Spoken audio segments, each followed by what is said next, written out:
ഇന്ത്യയിലെ 5 സാധാരണ ഗ്രാമങ്ങൾ ലോകത്തിലെ വൻകിട കമ്പനികളോട് പോരാടി വിജയിച്ച ആവേശകരമായ കഥയാണ് ഞാൻ ഇന്നിവിടെ സംസാരിക്കുന്നത്. പണവും അധികാരവും കയ്യിലുണ്ടെങ്കിൽ എന്തും നേടാം എന്ന് വിശ്വസിച്ചിരുന്ന കോർപ്പറേറ്റുകളെ ഈ ഗ്രാമീണർ മുട്ടുകുത്തിച്ചു. അവരുടെ കഥ നമുക്ക് ഓരോരുത്തർക്കും വലിയൊരു പാഠമാണ്. ഒന്നാം അധ്യായം: പ്ലാച്ചിമടയിലെ ജലസമരം. നമ്മുടെ കേരളത്തിലെ പാലക്കാട് ജില്ലയിലെ ഒരു ചെറിയ ഗ്രാമമാണ് പ്ലാച്ചിമട. കൃഷിയായിരുന്നു ഇവിടുത്തെ ജനങ്ങളുടെ പ്രധാന വരുമാനമാർഗം. 2000-ലാണ് ഹിന്ദുസ്ഥാൻ കൊക്കക്കോള ബിവറേജസ് എന്ന വമ്പൻ കമ്പനി ഇവിടെ എത്തിയത്. ഗ്രാമത്തിൽ വലിയൊരു ഫാക്ടറി തുടങ്ങാൻ അവർ തീരുമാനിച്ചു.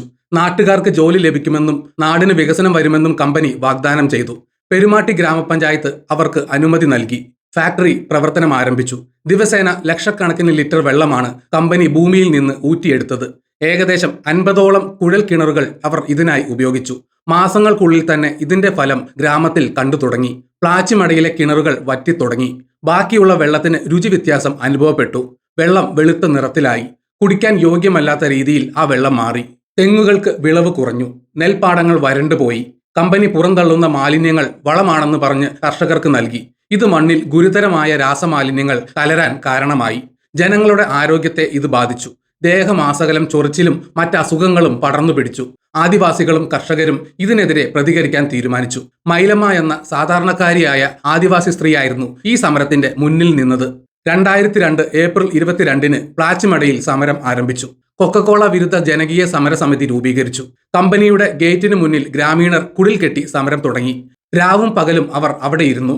പോലീസ് അവരെ അറസ്റ്റ് ചെയ്തു. പലരെയും മർദ്ദിച്ചു. എന്നാലും അവർ പിന്മാറിയില്ല. പെരുമാട്ടി പഞ്ചായത്ത് പ്രസിഡന്റ് എ കൃഷ്ണൻ സുപ്രധാനമായ ഒരു തീരുമാനമെടുത്തു. കമ്പനിയുടെ ലൈസൻസ് റദ്ദാക്കാൻ പഞ്ചായത്ത് ഭരണസമിതി തീരുമാനിച്ചു.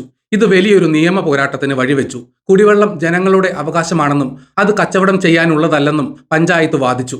ഹൈക്കോടതിയിലും സുപ്രീം കോടതിയിലും കേസുകൾ നടന്നു. ലോകമെമ്പാടുമുള്ള പരിസ്ഥിതി പ്രവർത്തകർ പ്ലാച്ചിമടയ്ക്ക് പിന്തുണയുമായി എത്തി. ഒടുവിൽ ഗ്രാമീണരുടെ നിശ്ചയദാർഢ്യത്തിന് മുന്നിൽ ആ വമ്പൻ കമ്പനിക്ക് പിടിച്ചു നിൽക്കാൻ കഴിഞ്ഞില്ല. 2004 മാർച്ചിൽ കമ്പനി പ്രവർത്തനം നിർത്തിവെച്ചു. പ്ലാച്ചിമടയിലെ സാധാരണക്കാർ ലോകത്തിലെ ഏറ്റവും വലിയ ശീതളപാനീയ കമ്പനിയെ തോൽപ്പിച്ചു. ജലം ജീവനാണെന്നും അത് വിൽക്കാനുള്ളതല്ലെന്നും അവർ ലോകത്തിന് കാണിച്ചു കൊടുത്തു. 2-ാം അധ്യായം: നിയമംഗിരിയിലെ ഗോത്ര പോരാട്ടം. ഒഡീഷയിലെ കലഹണ്ടിയിലും റായഗഡയിലുമായി പരന്നു കിടക്കുന്ന മലനിരകളാണ് നിയംഗിരി. ഇടതൂർന്ന കാടുകളും അരുവികളും നിറഞ്ഞ സുന്ദരമായ പ്രദേശം. ഇവിടെയാണ് ഡോങ്ക്രിയ കോന്ത് എന്ന ആദിവാസി വിഭാഗം ജീവിക്കുന്നത്. അവർക്ക് നിയംഗിരി വലിയൊരു മലയല്ല, അത് അവരുടെ ദൈവമാണ്. നിയംഗിരി രാജാവാണ് തങ്ങളെ സംരക്ഷിക്കുന്നതെന്ന് അവർ വിശ്വസിക്കുന്നു.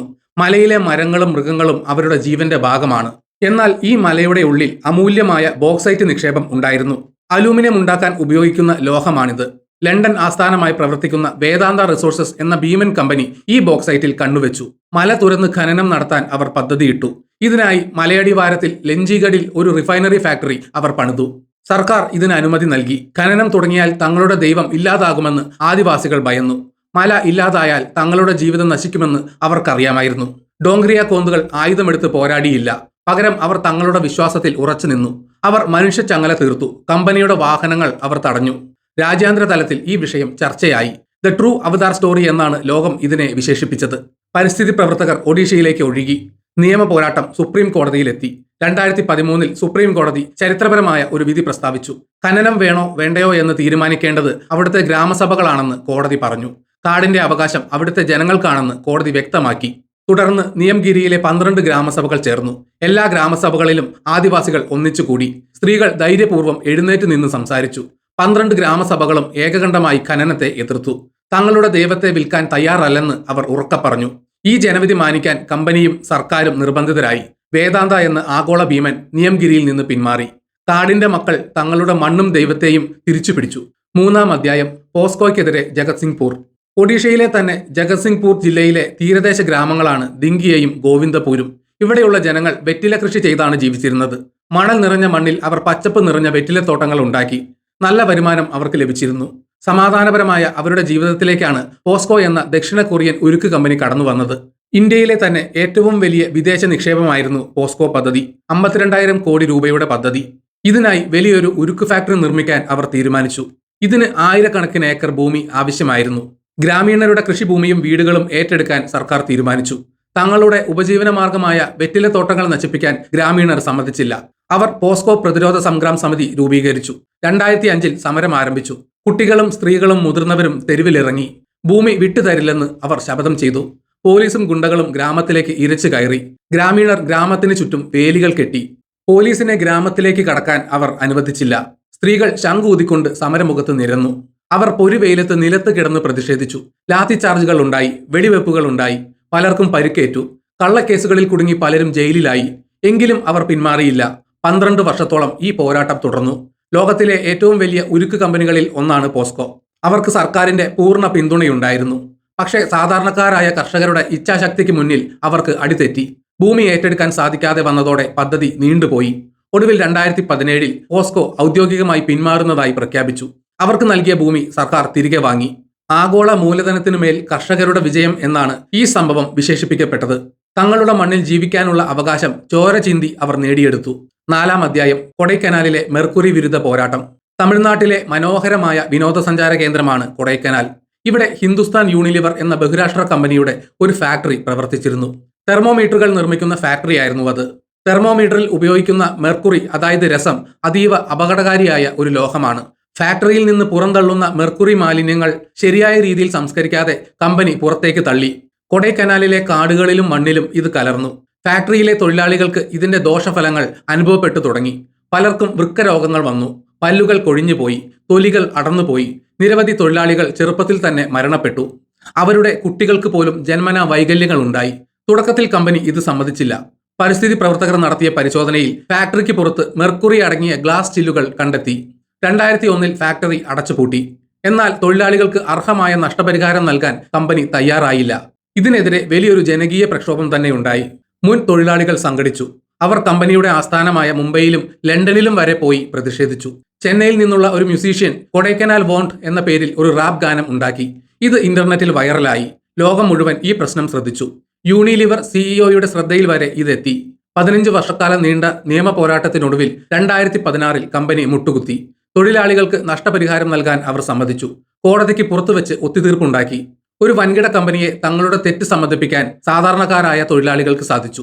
പരിസ്ഥിതിയെ നശിപ്പിച്ചാൽ വെറുതെ വിടില്ലെന്ന് കൊടൈക്കനാലിലെ ജനങ്ങൾ തെളിയിച്ചു. 5-ാം അധ്യായം ഗോവയിലെ നൈലോൺ വിരുദ്ധ പോരാട്ടം. ഗോവ എന്ന് കേൾക്കുമ്പോൾ നമ്മുടെ മനസ്സിൽ വരുന്നത് കടൽ തീരങ്ങളും വിനോദസഞ്ചാരവുമാണ്.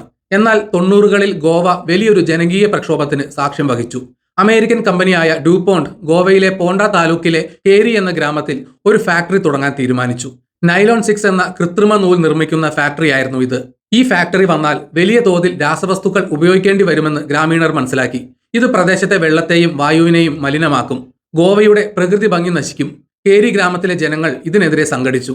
അവർ ആക്ഷൻ കമ്മിറ്റി രൂപീകരിച്ചു. നാട്ടുകാർ റോഡുകൾ ഉപരോധിച്ചു. കമ്പനി ഉദ്യോഗസ്ഥരെ ഗ്രാമത്തിലേക്ക് കടത്തിവിട്ടില്ല. സ്ത്രീകളും കുട്ടികളും സമരത്തിൽ പങ്കെടുത്തു. സർക്കാർ പോലീസിനെ ഉപയോഗിച്ച് സമരം അടിച്ചമർത്താൻ ശ്രമിച്ചു. 1995 ജനുവരിയിൽ സ്ഥിതിഗതികൾ വഷളായി. പോലീസ് ഗ്രാമീണർക്ക് നേരെ വെടിവെച്ചു. ഈ വെടിവെപ്പിൽ നിലേഷ് നായിക് എന്ന 25-കാരനായ യുവാവ് കൊല്ലപ്പെട്ടു. നിലേഷിന്റെ മരണം ഗോവയെ മുഴുവൻ ഇളക്കിമറിച്ചു. അതുവരെ സമരം ചെയ്യാതിരുന്നവർ പോലും തെരുവിലിറങ്ങി. ഡ്യൂപോണ്ട് കമ്പനി ഗോവ വിട്ടു പോകണമെന്ന് ജനങ്ങൾ ഒറ്റക്കെട്ടായി ആവശ്യപ്പെട്ടു. ഡ്യൂപോണ്ട് ഗോ ബാക്ക് എന്ന മുദ്രാവാക്യം എല്ലായിടത്തും മുഴങ്ങി. ജനരോഷം ഭയന്ന് സർക്കാരിന് കമ്പനിക്കുള്ള പിന്തുണ പിൻവലിക്കേണ്ടി വന്നു. അവസാനം ഡ്യൂപോണ്ട് കമ്പനിക്ക് തങ്ങളുടെ പദ്ധതി ഉപേക്ഷിച്ച് ഗോവ വിട്ട് പോവേണ്ടി വന്നു. കേരി ഗ്രാമത്തിലെ ജനങ്ങളുടെ നിശ്ചയദാർഢ്യം ഒന്നുകൊണ്ട് മാത്രമാണ് ഗോവയുടെ പരിസ്ഥിതി സംരക്ഷിക്കപ്പെട്ടത്. നിലേഷ് നായിക് ഇന്നും ഗോവയിലെ പരിസ്ഥിതി സമരങ്ങളുടെ രക്തസാക്ഷിയായി ഓർമ്മിക്കപ്പെടുന്നു. ഈ 5 കഥകളും നമ്മോട് പറയുന്നത് ഒരേ കാര്യമാണ്. പണത്തിനും അധികാരത്തിനും മീതെയാണ് ജനശക്തി. കോർപ്പറേറ്റുകൾക്ക് സർക്കാരുകളെ സ്വാധീനിക്കാൻ കഴിഞ്ഞേക്കാം. നിയമങ്ങളെ വളച്ചൊടിക്കാൻ കഴിഞ്ഞേക്കാം. പക്ഷെ ജനങ്ങൾ ഒറ്റക്കെട്ടായി നിന്നാൽ ഏതു വമ്പൻ ശക്തിയെയും തോൽപ്പിക്കാൻ കഴിയും. പ്ലാച്ചിമടയിലെ മൈലമയും നിയംഗിരിയിലെ ഡോങ്ക്രിയ കോന്തുകളും ദിങ്കിയയിലെ കർഷകരും കൊടൈക്കനാലിലെ തൊഴിലാളികളും ഗോവയിലെ ഗ്രാമീണരും നമുക്ക് നൽകുന്നത് വലിയൊരു പ്രതീക്ഷയാണ്. നമ്മുടെ മണ്ണും വെള്ളവും വായുവും സംരക്ഷിക്കാൻ നാം തന്നെ മുന്നിട്ടിറങ്ങണം.